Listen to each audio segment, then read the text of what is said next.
Hi guys! Ngayon naman magka-cash in tayo from PayPal to GCash. So, parang from PayPal to GCash. So, kung meron kayong mga PayPal account and may PayPal balance kayo, pwede nyo siyang mai-cash out or mai-cash in through GCash and then pwede nyo siyang mai-cash out. So, ito, bali update na lang din. Gagawin natin is, dito sa akin dashboard, nakita nyo naman is 160 lang yung laman, 160.45. So, click natin yung cash in.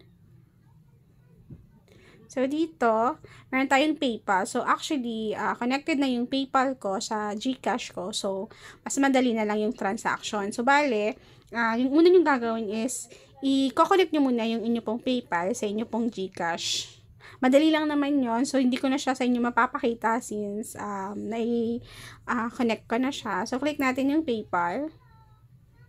So, meron namang naman yung PayPal ko na 1,607 pesos.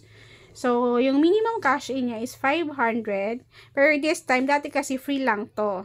Ngayon, meron na siyang 1% convenience fee simula pa nung March 4, 2024. So, collect natin yung amount na i-cash in natin. So, 1,600 siya. So, yung cash in ko lang is 1,550.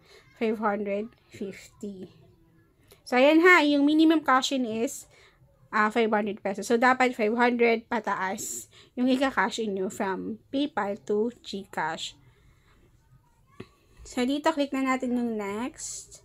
So, dito may nakikita kayo yung convenience fee na 15 pesos and 50 centavos. So, yung magiging total niya is 1,565.50. So, click na natin yung proceed.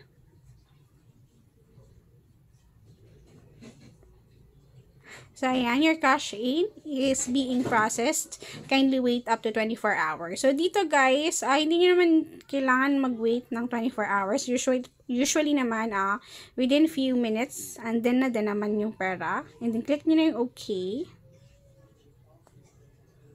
So, ayan, makita nyo naman, nadagdagan na yung aking available balance. So, 1,700 na siya. So, meaning, pumasok din agad yung cash in ko sa PayPal. So, ganun lang siya kabilis mag-transfer from PayPal to GCash. Meron po siyang convenience fee na 1% sa total amount ng i-cash in nyo. So, that's it po. I really do hope na nakatulong sa inyo today. And if you do have questions, feel free na i-leave ang inyong katanungan sa ating comment section or message nyo ako sa aking Facebook page, Jaisel Journey. So, have a blessed day po.